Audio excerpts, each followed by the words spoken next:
BPSC Gurukul में स्वागत है दोस्तों। आज हम एडुटेरिया की जो प्रैक्टिस सेट 1 है उसे सॉल्व करेंगे, जिसमें पहला प्रश्न है आईआईटी पटना ने शिक्षा और अनुसंधान में सहयोग के लिए किस अंतर्राष्ट्रीय संस्थान के साथ समझौता ज्ञापन पर हस्ताक्षर किए हैं। ऑप्शन है ऑक्सफोर्ड विश्वविद्यालय यूनाइटेड किंगडम, या Massachusetts institute of USA, Petros विश्वविद्यालय ग्रीस, तो टोक्यो विश्वविद्यालय जापान। तो इसमें जो पेट्रोस विश्वविद्यालय ग्रीस है, इसी के साथ आईआईटी पटना ने शिक्षा और अनुसंधान में सहयोग के लिए समझौता ज्ञापन पर हस्ताक्षर किए हैं। तो अगला प्रश्न, प्रभाकर नंदन प्रसाद ने कौन सी महत्वपूर्ण उपलब्धि हासिल की है। तो उन्होंने तैराकी में स्वर्ण पदक जीता है। तो अगला प्रश्न है बिहार में बकरीवीर बैंक का स्थापना कहाँ किया जा रहा है। तो ऑप्शन है कृषि विश्वविद्यालय सबौर भागलपुर, दूसरा है पूर्णिया, तीसरा बिहार पशु चिकित्सा महाविद्यालय, और चौथा है सीतामढ़ी। तो जो आप बिहार पशु चिकित्सा महाविद्यालय है उसी में बकरीवीर बैंक का स्थापना किया जा रहा है। अगला प्रश्न है सीतामढ़ी के रीगा शुगर मिल का अधिग्रहण किस कंपनी ने किया है। इसका ऑप्शन है पहला ए राष्ट्रीय पशुधन मिशन, दूसरा बिहार फाउंडेशन, तीसरा निरानी शुगर लिमिटेड, चौथा अडानी ग्रुप। तो इसमें ऑप्शन जो सी है निरानी शुगर्स लिमिटेड, इससे सीतामढ़ी के रीगा मिल का अधिग्रहण किया है। अगला प्रश्न है दोस्तों, बिहार का राज्य सूचना आयुक्त के रूप में किसे चुना गया है। पहला ऑप्शन ब्रिजेश मेहरोत्रा या प्रकाश कुमार, दूसरा मीनाक्षी कुमार या सिकेंद्र कुमार सुमन, तीसरा है आनंद कुमार या नीतीश कुमार, और चौथा है फणीश्वर नाथ राय या विवेक प्रसाद। जो ब्रिजेश मेहरोत्रा और प्रकाश कुमार हैं, इन्हें बिहार के राज्य सूचना आयुक्त के रूप में नियुक्त किया गया है। अगला प्रश्न, बिहार के पर्यावरण व वन जलवायु परिवर्तन विभाग द्वारा लॉन्च किए गए ऐप का नाम क्या है। इसमें पहला ऑप्शन है क्लीन प्रहरी ऐप, दूसरा है क्लीन एयर ऐप बिहार, तीसरा है इको ऐप, या चौथा है वृक्ष रक्षाबंधन ऐप। तो ये जो क्लीन एयर बिहार ऐप है, इसे ही बिहार के पर्यावरण वन जलवायु परिवर्तन विभाग द्वारा लॉन्च किया गया है। तो अगला प्रश्न है दोस्तों,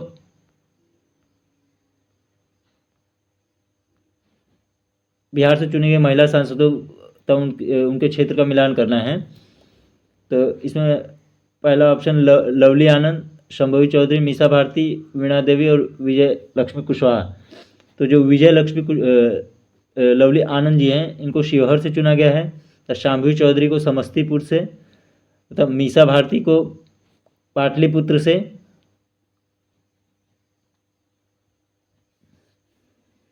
वीणा देवी को वैशाली से चुना गया है, तथा जो विजय लक्ष्मी कुशवाहा है इन्हें सिवान से चुना गया है। इस प्रकार बी ऑप्शन सही है।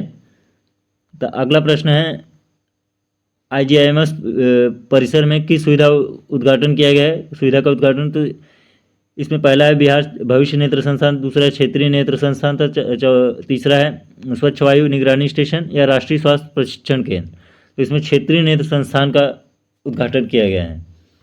तो अगला है 77वें राष्ट्र वरिष्ठ तैराकी प्रतियोगिता में पटना के माही श्वेतराज ने कितने स्वर्ण पदक जीते हैं। पहला है 1 स्वर्ण पदक, दूसरा है 2, तीसरा है 3, या चौथा 4। तो इन्होंने 3 स्वर्ण पदक जीते हैं। तो अगला प्रश्न, जुलाई माह के लिए 7 निश्चय कार्य में कौन सा जिला प्रथम स्थान पर रहा। पहला ऑप्शन है बक्सर, या नालंदा, या अररिया, या पटना। तो ये अररिया इसमें प्रथम स्थान पर रहा है। अगला है निम्नलिखित में कौन सा वंदे भारत ट्रेन बिहार से शुरू होगा। मतलब अभी जो 6 प्रधानमंत्री मोदी जी ने हरी झंडी दिखाई थी, तो उसमें जो पहला है भागलपुर हावड़ा, पटना से टाटानगर तक, गया से हावड़ा, ये तीनों ट्रेनें बिहार से ही शुरू होंगी। सितंबर में प्रधानमंत्री ने कितने नए वंदे भारत को हरी झंडी दिखाई है। तो ये कुल 6 नए वंदे भारत को हरी झंडी दिखाई है। तो अगला प्रश्न है भारत सरकार द्वारा पूर्णिया वीर स्टेशन को कौन सा ग्रेड प्रदान किया गया है। पहला ऑप्शन है बी ग्रेड, या ए ग्रेड, या सी ग्रेड, या एस ग्रेड। तो जो भारत सरकार द्वारा जो पूर्णिया वीर स्टेशन है उसे ए ग्रेड प्रदान किया गया है। बिहार में जीआई टैग सुविधा केंद्र कहाँ स्थापित किया जाएगा। पहला ऑप्शन है आईआईटी पटना, दूसरा बिहार कृषि विश्वविद्यालय सबौर, या तीसरा एमआईटी मुजफ्फरनगर, या चौथा है राजेंद्र कृषि विश्वविद्यालय पूसा समस्तीपुर। तो बिहार कृषि विश्वविद्यालय सबौर है, यहीं पर जीआई टैग सुविधा केंद्र का स्थापना किया जाएगा। अगला प्रश्न है गया में पितृपक्ष मेले का कब से कब तक आयोजित किया गया। पहला है 1 सितंबर से 15 सितंबर, दूसरा है 17 सितंबर से 2 अक्टूबर, या तीसरा है 5 अक्टूबर से 20 अक्टूबर, चौथा 1 नवंबर से 15 नवंबर तक। तो ये जो दूसरा ऑप्शन है 17 सितंबर से 2 अक्टूबर तक गया में पितृपक्ष मेले का आयोजन किया गया है। अगला प्रश्न है 33वां सीनियर नेशनल वुशु चैंपियनशिप का आयोजन कहाँ किया गया? ऑप्शन है पटना, देहरादून, कोलकाता या मुंबई। तो इसका जो आयोजन है वुशु चैंपियनशिप, इसका देहरादून में आयोजन किया गया है। बिहार राज्य में स्थित किस सीमेंट स्टेशन को ए ग्रेड का दर्जा प्रदान किया गया है? पहला ऑप्शन है कटिहार, या मधुबनी, या दरभंगा, या पूर्णिया। तो ये पूर्णिया में जो सीमेंट स्टेशन है इसे ए ग्रेड दर्जा दिया गया है। अगला प्रश्न, बिहार में बिजनेस कनेक्ट 2024 का आयोजन कहाँ किया गया है? तो ये ऑप्शन है पटना, कोलकाता, रोहतास या लखनऊ। तो इसका आयोजन जो किया है बिहार बिजनेस कनेक्ट का, ये कोलकाता में किया गया है। अगला प्रश्न है किस समिति के सदस्य के रूप में तेज प्रताप यादव जी को नियुक्त किया गया है? पहला है लोक सेवा समिति, दूसरा है वित्त समिति, तीसरा है गैर सरकारी विधेयक प्रस्ताव समिति, और चौथा है शिक्षा समिति। तो इसमें जो गैर सरकारी विधेयक समिति प्रस्ताव समिति है इसी में तेज प्रताप यादव को सदस्य के रूप में नियुक्त किया गया है। तो अगला है कजरा के लखीसराय में सौर स्टेशन परियोजना कुल लागत क्या है? पहला ऑप्शन है 1270 करोड़, दूसरा है 1370 करोड़, या 1470 करोड़, या 1570 करोड़। इसका जो लागत है कजरा में लखीसराय में जो ऊर्जा सौर स्टेशन है, इसका 1470 करोड़ लागत है। सरकार द्वारा कौन सा विभाग जीएसटी प्रावधानों के तहत 100% टैक्स डिफॉल्ट फ्री के लक्ष्य को प्राप्त करने वाला पहला विभाग बन गया है? पहला है ग्रामीण कार्य विभाग, दूसरा है जल संसाधन विभाग, तीसरा है वित्त विभाग, या ऊर्जा विभाग। तो जल संसाधन जो विभाग है इसी ने 100% टैक्स डिफॉल्ट फ्री का लक्ष्य प्राप्त किया है। अगला प्रश्न, पुल गिरने या क्षतिग्रस्त से संबंधित घटनाओं की जांच करने के लिए गठित उच्च स्तरीय समिति में कितने सदस्य हैं? पहला ऑप्शन है 3 सदस्य, दूसरा ऑप्शन है 4 सदस्य, या 5 सदस्य, या 6 सदस्य। तो इसमें कुल 4 सदस्य हैं। तो अगला प्रश्न है नया आपराधिक कानून के तहत बिहार में पहला एफआईआर दर्ज कहाँ किया गया? इसका ऑप्शन है पटना रेलवे पुलिस स्टेशन, या गया रेलवे पुलिस स्टेशन, या मुजफ्फरनगर पुलिस स्टेशन, या भागलपुर रेलवे पुलिस स्टेशन। तो जो गया रेलवे पुलिस स्टेशन है यहीं पे पहला एफआईआर दर्ज किया गया नए कानून के तहत। अगला प्रश्न है कजरा में 185 मेगावाट सौर ऊर्जा परियोजना के लिए किस संगठन ने एलएनटी के साथ सहमति की है? पहला है बिहार राज्य विद्युत होल्डिंग कंपनी लिमिटेड, या बिहार राज्य विद्युत उत्पादन कंपनी लिमिटेड, या बिहार राज्य विद्युत बोर्ड, या बिहार नवीकरणीय ऊर्जा एजेंसी। तो जो बिहार राज्य विद्युत उत्पादन कंपनी लिमिटेड है इसी ने कजरा में 185 मेगावाट का ऊर्जा परियोजना का एलएनटी के साथ सहमति का सहयोग किया है। गांधी नीतीश कुमार का पुस्तक लोकार्पण बिहार राज्यपाल द्वारा किया गया था। अगला है भारत के 75 महान क्रांतिकारी पुस्तक का डॉक्टर भीम सिंह द्वारा लिखा गया है। तो इसमें पहला ऑप्शन है केवल 1, केवल 2, या 1, 2 दोनों, न तो 1 न तो 2। तो इसमें जो बिहार के गांधी नीतीश कुमार का पुस्तक का जो लोकार्पण किया है वो बिहार के राज्यपाल द्वारा किया गया है। तो जो भारत के 75 महान क्रांतिकारी जो पुस्तक है वो भीम सिंह द्वारा लिखी गई। इस प्रकार ये दोनों कथन सत्य है।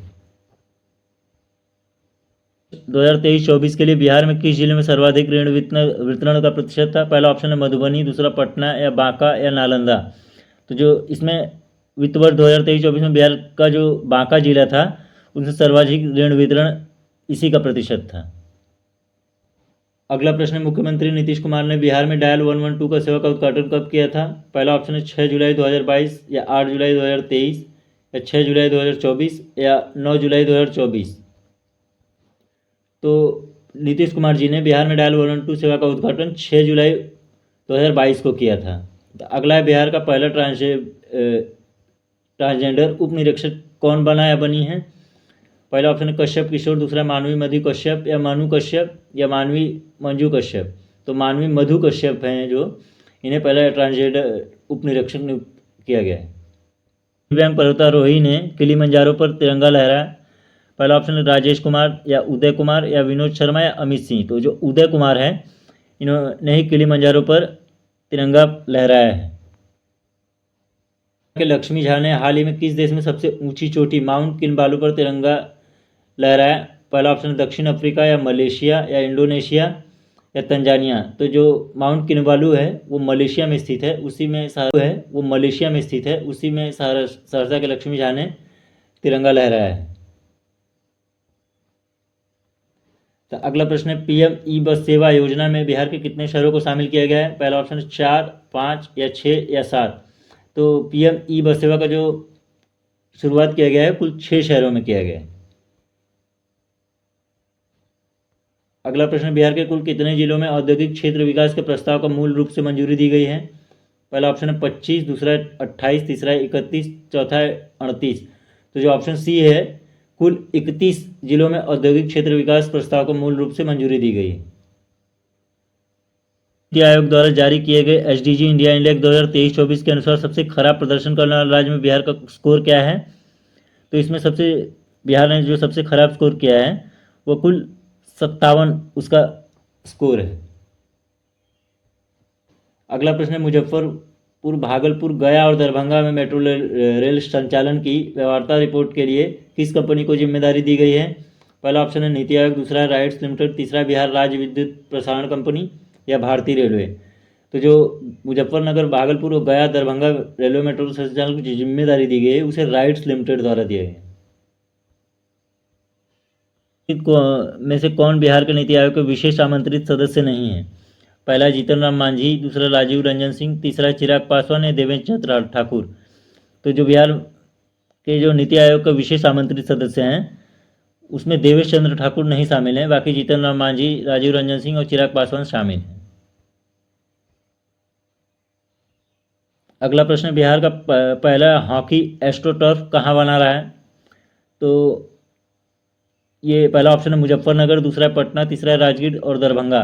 तो इसमें जो राजगीर में पहला हॉकी एस्ट्रोटर्फ बनाया जा रहा है। अगला प्रश्न, बिहार का नया डीजीपी किसे नियुक्त किया गया है? पहला राजविंदर सिंह भट्टी, दूसरा अमृतलाल मीणा या आलोक राज या उपेंद्र कुशवाहा। तो जो नया डीजीपी नियुक्त किया गया है वो आलोक राज को नियुक्त किया गया है।